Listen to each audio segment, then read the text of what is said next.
Hello, everyone. Welcome to our regularly scheduled Saturday broadcast, where, as usual, we will be answering questions on meditation practice in Buddhism, with priority given to questions about one's own practice in our tradition. So, if you haven't learned about meditation in our tradition, we recommend that you follow the link at the bottom of the screen. It should also be in the description, I think. You can read our How to Meditate booklet. We have an at-home course on in the practice of meditation, where you meet with a teacher once a week. And you can always come and do a course at our new center in Kitchener, Ontario, Canada. For those of you who are familiar, well, you're welcome to post your questions in the chat as usual at any time. First 15 minutes will be silent meditation. Gives us a chance to prepare the questions and organize them, and to prepare ourselves mentally for the upcoming session, to make it wholesome and beneficial for all.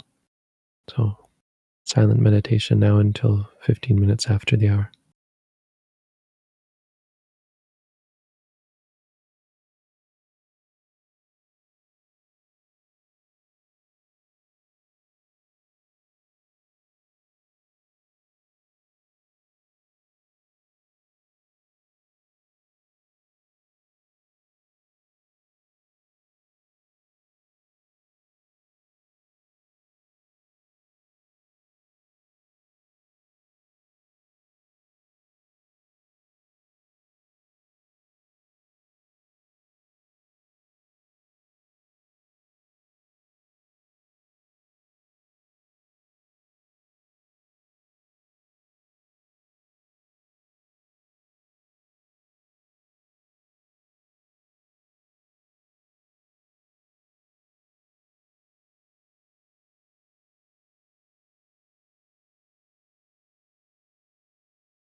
Okay, we're back.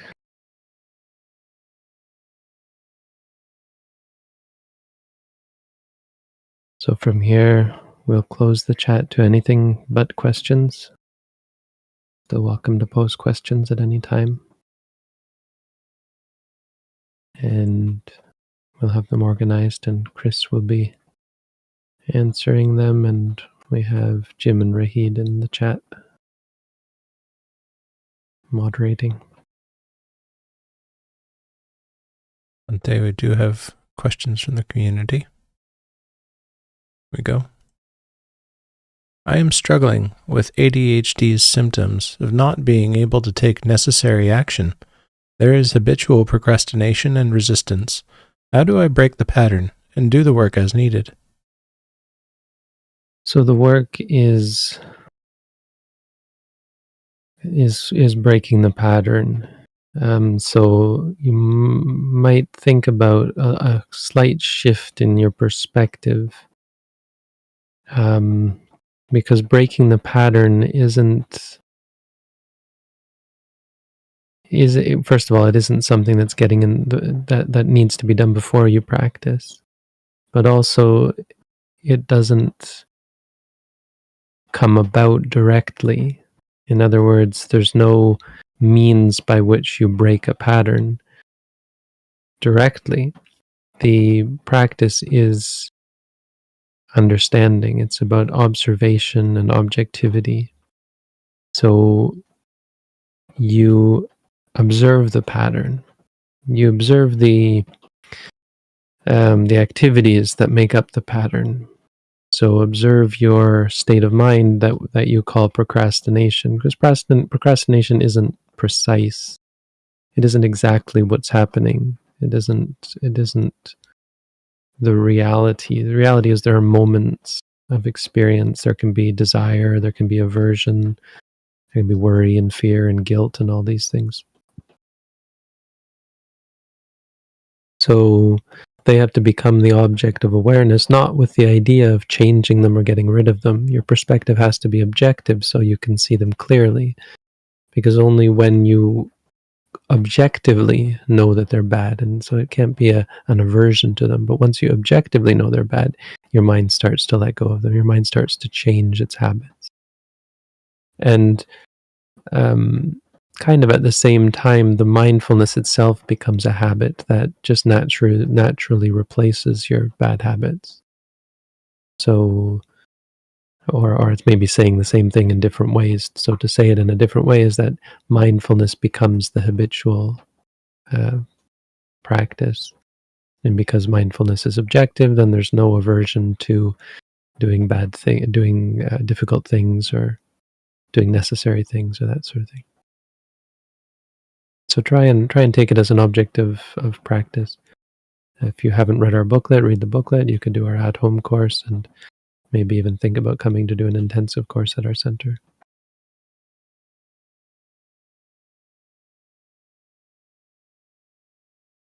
I was riding in a car with my dad.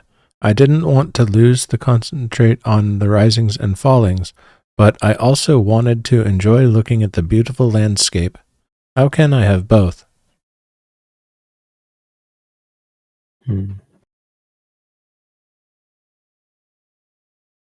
Okay, well, we need to have a little conversation about what Buddhism is all about, meditation is all about. So how to dissect this?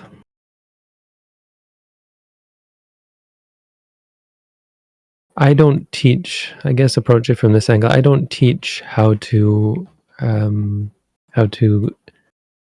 successfully maintain desire for things. The Buddha didn't teach that. The Buddhism isn't that sort of teaching. So you've come to the wrong person to get advice on how to do what you want to do. Our assessment of this, and why I would say that's not the sort of thing we teach, is that wanting leads to addiction, and addiction leads to disappointment. It leads to partiality, and it leads to frustration. It can lead to aggression. It leads to anger issues and that sort of thing. Mostly it leads to suffering. So even not wanting to lose concentration can fall under that category. So both of your wantings are bad, are causes for suffering for you. I mean, it's just the addiction cycle. There's nothing mysterious about it. It's just how addiction works. You can't have wanting without the eventual addiction and needing of things. You can't keep up with the unpredictable nature of life. It's why there's so much stress and suffering in the world, is because we don't always get what we want. And so our wanting is out of touch with reality. And because we're out of touch with reality, we suffer. We give rise to all sorts of things, not just aversion, but also fear and worry and guilt and that sort of thing.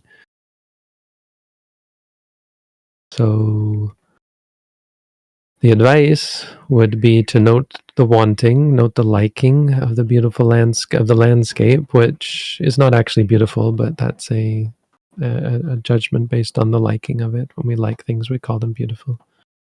So there's just the liking, and the landscape is what it is, whether you like it or not. So note the liking. You can note the worry about losing your concentration. You can note the liking of that if you like it, or the wanting to keep it, that sort of thing. That's all part of meditation practice. But if you're looking for advice on how to keep the things you want, there's nothing I can tell you. It's not even just that we don't teach it, it's just that it's not possible. It's not a valid long-term strategy. It's not the way out of suffering or the way to peace, the way to happiness. If you want to be happy, your happiness has to be independent of your experiences. You have to be at peace no matter what you experience or don't experience. That's the only way. It's the only even logical way if you think about it.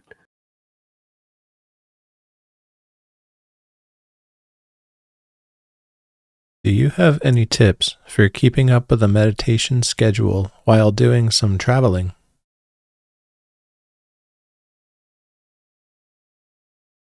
I mean, it's hard to say just by the word traveling. I mean, it depends very much on your traveling schedule. So, like, there's no mystery. No matter what you're doing, traveling, not traveling, working, not working, do you have the time to do the meditation? So it's much more about taking the time that you have.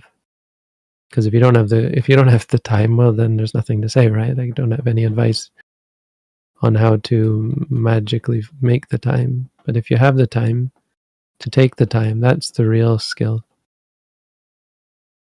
To not be sidetracked by other things. So the traveling itself is a bit of a red herring. I mean, it's not the important thing here. The question is your commitment to the practice as opposed to your commitment to other things. Maybe sightseeing for people who are touristing or that sort of thing. So, I mean, it's not the end of the world if your practice is reduced during traveling. That's to be expected. I mean, the Buddha himself, in the Visuddhimagga, it says adhanang. Adhanang is one of the 10 obstacles to meditation. Then adhanang means travel. Avasocha kulang labo avasocha kulang labo kano kamancha panchamang adhanang yati abado ganto iti te dasati. Those are the 10 Pali Bodha, the 10 obstacles to meditation practice. One of them is travel. So you can just pick it up when you finish your traveling. But it certainly is possible to do it when you're traveling. It's just likely much harder to keep up the commitment and not be distracted or make excuses, that sort of thing.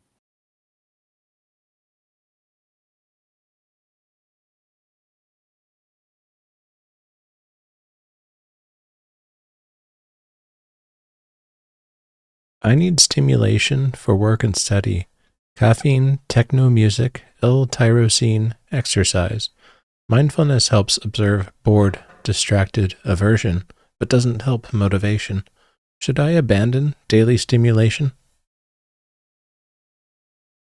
Well, I think you can separate those out. I don't know about the techno music. See, the problem with that is the liking of it. It's not just giving you energy. It's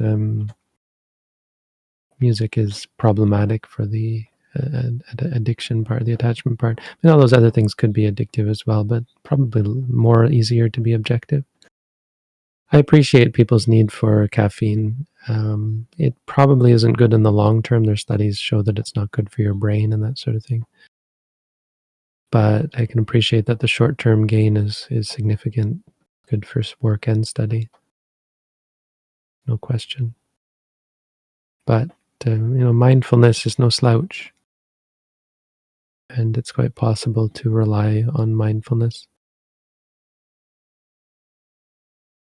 In some ways, I mean, mindfulness isn't going to give you the chemicals stimulus that caffeine is. Probably exercise is the healthiest out of all those. So if exercise helps you, you can of course be mindful when exercising. That's the great thing there.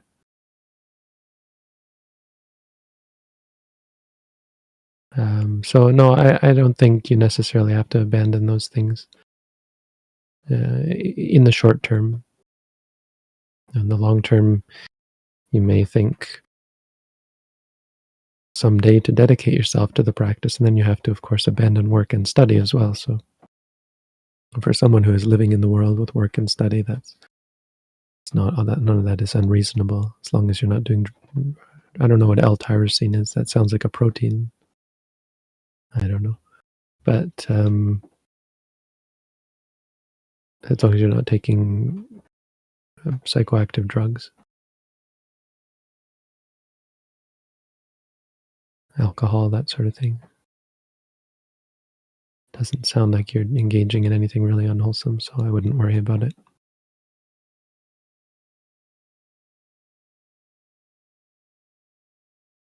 I am frequently distracted in meditation.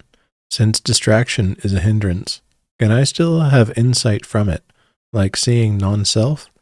Should I go back to the abdomen after some time of distraction? Well, you should note distracted first, but yes, go back to the rising and falling. I don't know if you've done our at-home course, but that might be a good way to get into the more advanced sort of techniques.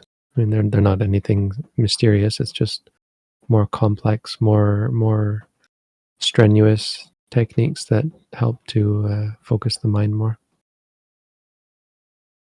But yeah, it certainly does help you to see non-self. I mean, it's a process. You become less distracted over time, and through that process, you also see the non-self aspect of distraction, that it's not you being distracted. You're not actively choosing every moment to be distracted. It's uncontrollable.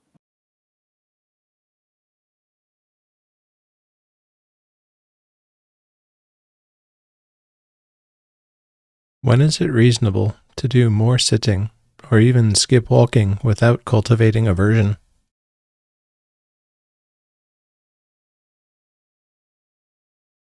I don't understand what it has to do with cultivating aversion.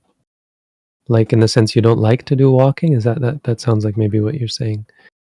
So if you were to avoid it, it would be cultivating that aversion. Well, if it's just because you don't want to do walking, that's never a good reason. It's never reasonable to avoid something just because you don't like it. So I think it might be reasonable to do more sitting if you walk a lot during the day, or do heavy physical labor during the day.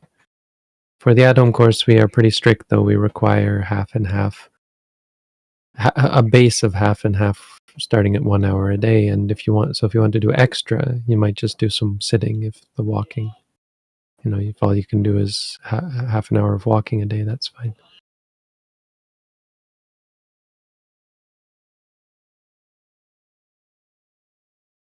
If wrong views arise, like believing in self, seeking pleasure is good, idle chatter, lust, alcohol, etc., should we just note thinking, wandering, confused, wanting?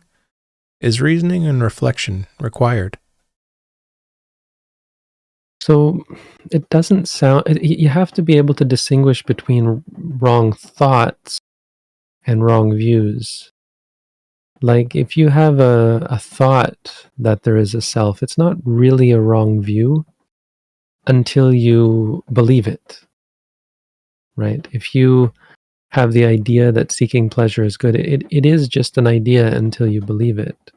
So yes, when you note those thoughts as thinking, wondering, I guess what you're trying to say, confused, wanting, even doubting, and all those things, you're seeing them as they are, and they're not becoming views. Views can't really arise like that when you're mindful, because you're not seeing them as right, or as even a belief. You're not seeing them as in a partial way where, yes, this is the right thing to think. So if the thought arises, yes, this is pleasure is good, and maybe you like the thought, maybe you think the thought is right. Instead of encouraging that or clinging to that, or saying, yeah, this is right thought, you take it just as a thought, and so on. So nothing ever becomes your view, which is why the Buddha often omitted the word wrong when he talked about views, because honestly, mindfulness is kind of devoid of views.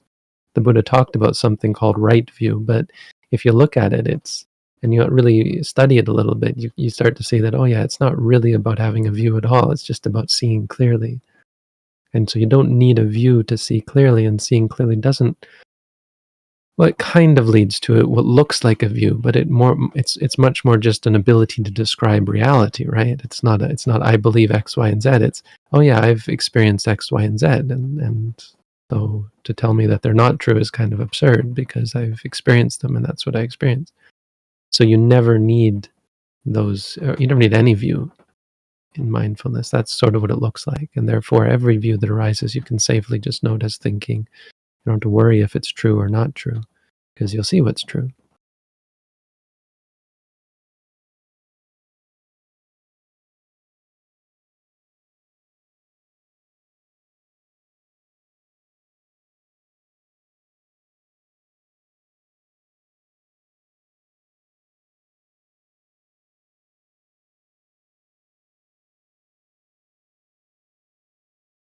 Well, it depends what you mean, like more than what, right? I think a person who is comfortable and sort of settled in the meditation practice, like established is a good word, established in the meditation practice, shouldn't need more than 6 hours a night. So if you mean by more than 6 hours a night, well, I guess it depends what you're doing. If you're doing intense physical labor, maybe intense mental labor, maybe. But even those, for someone who is mindful, they shouldn't drain you too much to the point where you need more than 6 hours. Or say maybe some days 7. You can go up to 7 if you want, and then maybe other days down to 5. But an average of 6, even for someone living in the world, isn't unreasonable, provided they are mindful. Ordinary people need so much more, and scientists will tell you you need so much more, because we're just not very mindful. Our minds are not very efficient. Oh, did you not even ask that? I heard Chris. Did nobody else hear Chris ask the question? Well, it's on the screen anyway. I was muted at the time, Bhante. You would have heard me, but the audience would not. Okay. Well, they can read it. Why don't desires, such as wanting to eat... Wait, are we finished with that one? We're finished when you're finished, Bhante.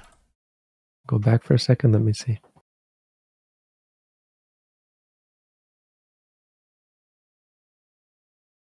Here you are. It takes me a second to see it, I think. Now I'll ask it aloud. I often experience tiredness and drowsiness during meditation, even stumbling, during walking, or nodding off when sitting. Is it beneficial to sleep more in the short term? Yeah, so still, no, 6 hours is about right. Try and get to the point where 6 hours is okay for you. If it's not enough for you, then okay, yes, in the short term, not necessarily better, but reasonable. And just think of it as a sort of a litmus test, or an indicator. When 6 hours becomes comfortable, that's a sign that you're progressing. I don't know if you've done our at-home course. Maybe do that, and maybe even, hey, think about doing an intensive course at our center. You'll find that helps you establish yourself in the practice, and that should help. I don't know. Maybe it's hard to I guess it's hard to say without knowing exactly where you're at. In the long term, it really shouldn't be an issue. And of course, meditators, even after they've done these courses, still can from time to time feel drowsy and tired, but they shouldn't generally have a problem with it. It shouldn't really be a thing about sleeping more than 6 hours. Honestly, when you're really into being mindful, 4 or 5 hours is standard.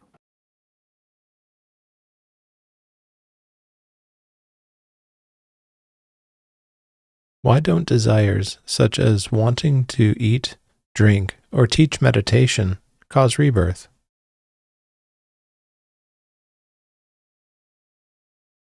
Well, they do. Any desire will lead to rebirth. Any wanting will lead to rebirth.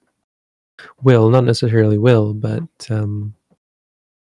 yeah, if there is still at the moment of death, if there is still potential for desire, then desire will arise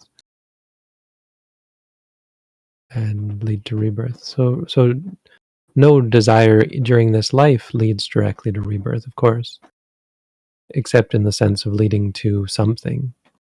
But at the moment of death, desire at the moment of death leads to rebirth. And it's not just about by chance not having any desire, because it will come up when you die. Like everything flashes before your eyes and it all gets condensed, and all that really continues you is your potential for desire. It's like they say, it's like fire that is carried by the wind from the thatch roof of a house to a nearby tree, or a tree to the thatch roof of a house, carried by the wind. Like the mind is carried in the same way from one life to the next by desire.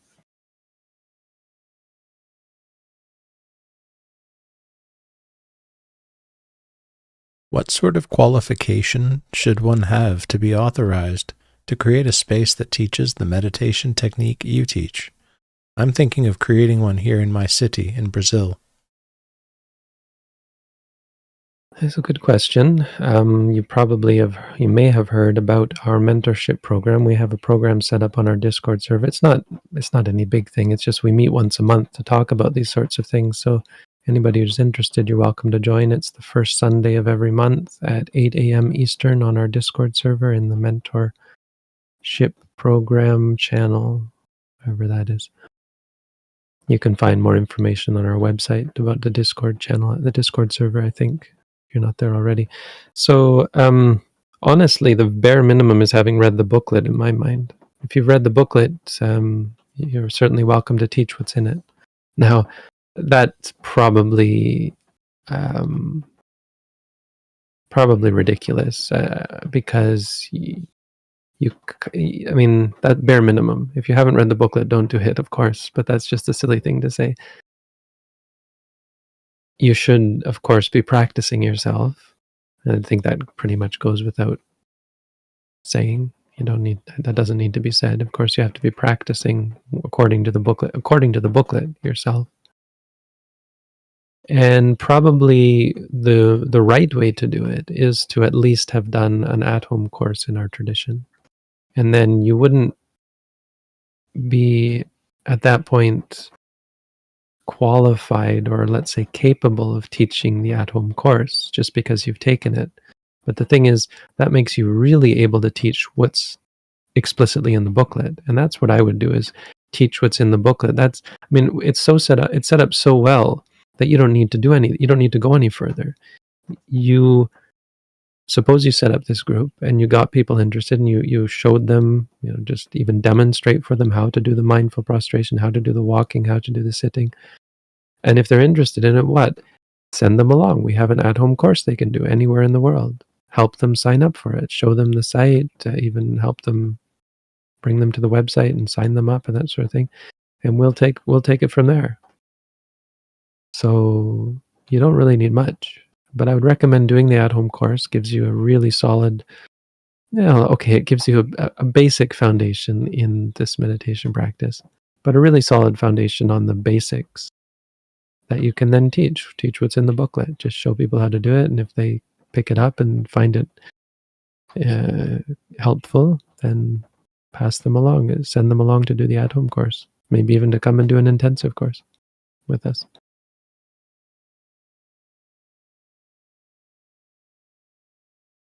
I have feelings for someone and want to take action. As I understand, I should note wanting, then not act. It seems wrong for me to isolate myself and avoid contact when this would make me happier. Spoiler: romantic relationships don't actually make you happier, unfortunately.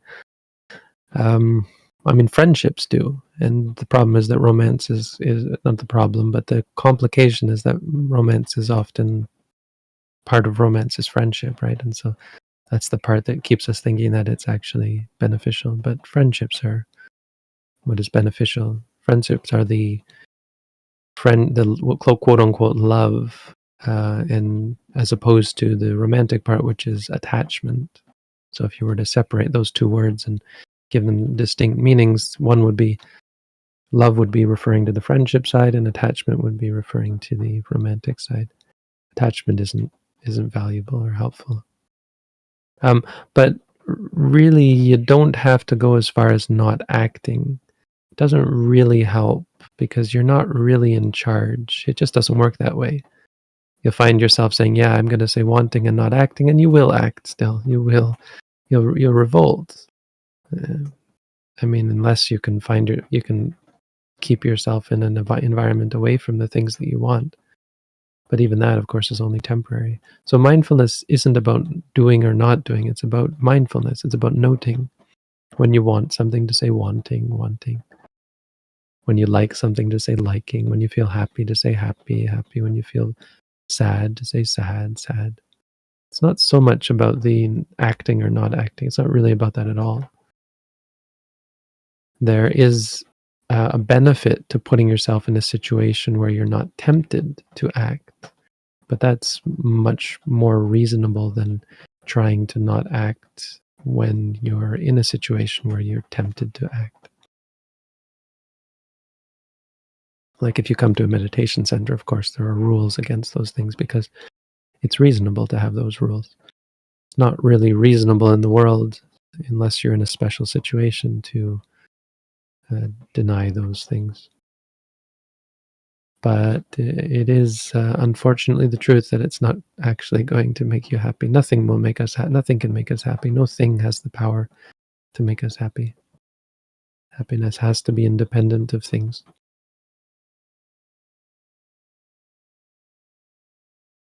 How to deal with self-blame and perfectionism.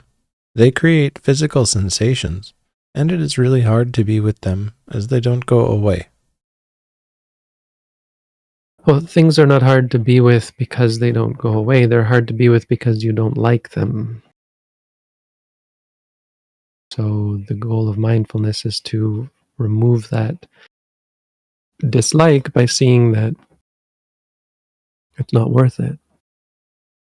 The things that you are clinging to, you're obsessing over, are not worth clinging to, are not worth obsessing over.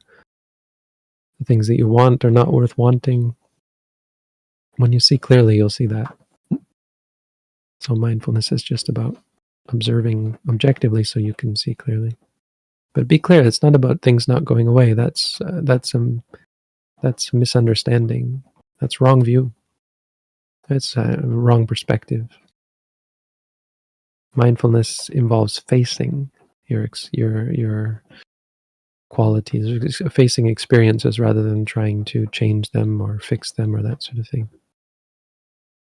So absolutely, physical sensations are never going to be a problem, no matter if they are painful physical sensations. They're still just sensations.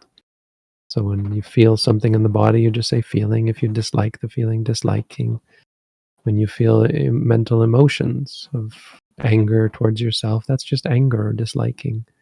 When you have perfectionism, that's the reality of it is probably something like wanting or fear or worry, even that you're not going to be perfect. But it's very much, the core of it is, I think, very much wanting. So you're not wanting, or liking when you do succeed. That's sort of thing, disliking when you don't succeed. It's not about changing any of that. It's about seeing it clearly. The change comes from seeing clearly. So just try and, if you read our booklet, try and do the at-home course and just learn how to face rather than change, fix.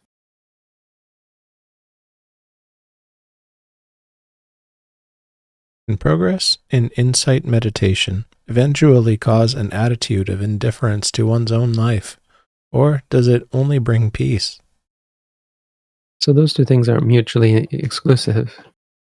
It's all in the language, because the way you describe it, it's somewhat pejorative, right? Indifference towards one's own life is technically, what's wrong with being indifferent to your own life?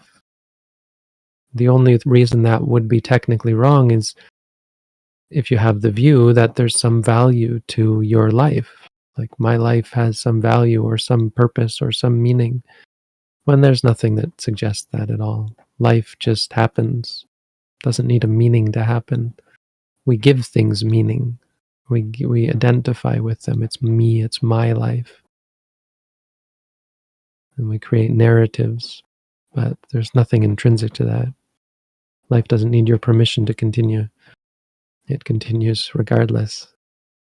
So it's impossible to have peace as long as you're, whatever the opposite of indifferent is, as long as you are still partial and vulnerable to things not going your way, to things not going according to your expectations. So technically indifference would be freedom from that, except we wouldn't call it indifference. We might call it equanimity, we might call it objectivity, we might call it freedom from attachment, freedom from clinging, freedom from obsession, freedom from expectation. It involves being in the present moment, living now, here, now.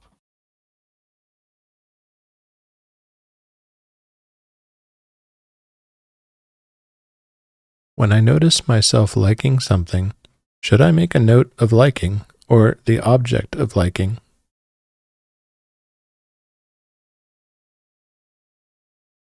So at the moment when you notice yourself liking, you should definitely note the liking.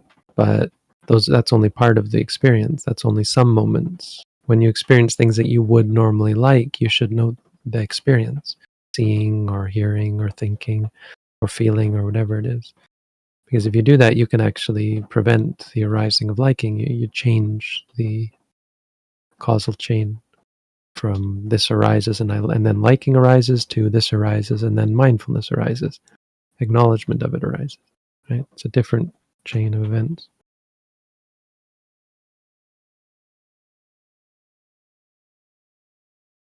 How do you stop feeding into anxiety and just feeling dizzy and off balance?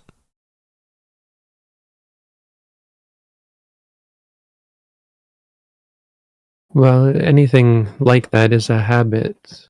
So it's a pattern of behavior that develops over time. You develop new patterns of behavior relating to the anxiety. It's kind of like you just wade in there in the thick of it and you muck around and start creating new patterns of behavior. Anytime you note anxious, you're changing the pattern of behavior. And every time you feel dizzy or off balance, well, I mean, honestly, feeling dizzy or off balance are not a problem, but there's going to be a chain of causality there, probably of disliking, worry, fear. When you worry about such things or are afraid of such things or you dislike such things. But the thing, dizzy and off balance are not problems. They're just feelings. But the anxiety is certainly a problem. I mean, it's a cause of suffering. So certainly want to be vigilant about that. When you're anxious, make sure you're noting it and noting the physical sensations as well.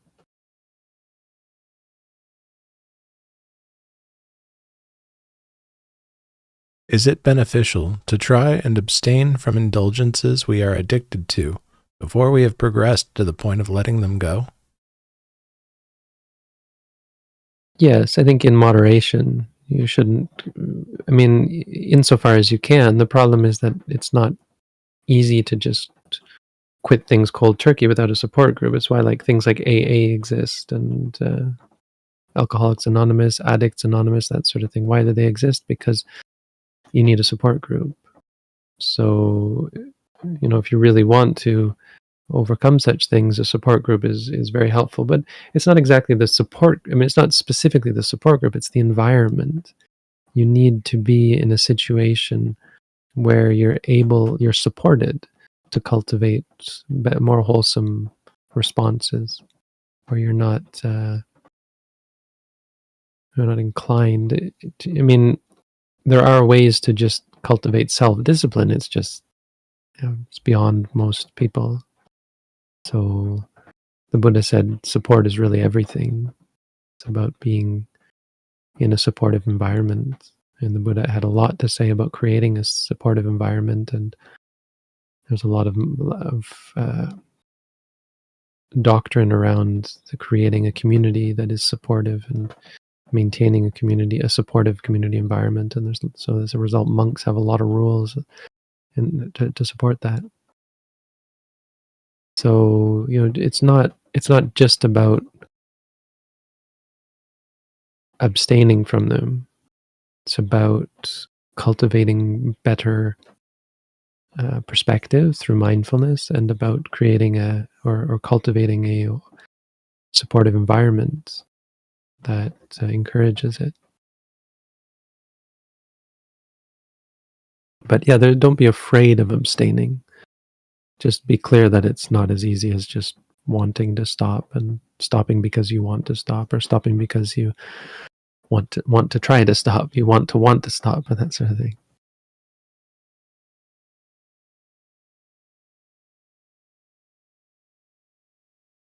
What are the Vipassana jhanas, and do they differ from the Vipassana you teach? No. I mean, they are part of what we teach. I mean, we don't talk about them too much. Jhana is just, it's such a point of obsession for people. I mean, understandably, the Buddha did talk about it, but it becomes too much of a buzzword. Buzzwords are not good. When something becomes we reify things. And the jhanas are probably one of the most reified things in Buddhism. Well, I mean, karma is maybe another example. We reify karma as this thing that hangs over our heads, but we do it also with the jhanas. Jhanas are reified, and there's so much argument about these things. It used to be, or maybe still is, just this hot topic of debate among Theravada Buddhists, and nobody can agree on what exactly the jhanas are. Even among those people who say the samatha jhanas are necessary, they still don't agree what the samatha jhanas are. Or that that there's samatha jhanas and there's vipassana jhanas and that sort of thing. It's funny because the commentary doesn't talk about jhanas. When it talks about vipassana jhana, it uses another form of the word called janito, lakkanupani janito, aramanupani janito, meaning meditating on an object, not a jhana as a thing, but janito, which is it's a participle form. So jhana is not a thing; it's a noun form of a root, the root ja, in regards to meditating. I guess I think there's other words for it, like that's something to do with fire or something, but no, it's in regards to meditating. The root is in regards to meditating. So don't reify these things. The Buddha reified them. He talked about four jhanas, but they're so, when the Buddha talks about them, they're so simple. And I think it's a mistake to reify them. So it's not fair to say he reified them. It's more like he talked about 4 levels of meditation. And because what are they? They are just qualities of mind. And the main salient quality of anything that you might call a jhana is that it's free from the 5 hindrances. So it's not about the jhana, it's about freeing yourself from the 5 hindrances. And whatever allows you to do that could be called jhana. Don't get obsessed about it as a thing that you're either in or you're not. You are either in or you're not. But why? Because you either have the 5 hindrances or you don't. I mean, in an ultimate sense, any moment that you don't have the 5 hindrances, maybe that's not quite fair, but it's just that you can get into a stream of consciousness that is more than just a moment, that doesn't have the hindrances, and there are reasons why that happens. I mean, there's a quality of mind that prevents the hindrances from arising, and any quality of mind that prevents the hindrances from arising is a candidate to be called proper meditation practice. You see, the word jhana it doesn't have any exterior meaning. It's just proper meditation. You're not properly meditating until you've reached that state of being free from the hindrances, or the state that prevents the hindrances from arising. And Vipassana, Satipatthana Vipassana meditation absolutely leads you to that state. It's just a little bit different from how samatha meditation does it.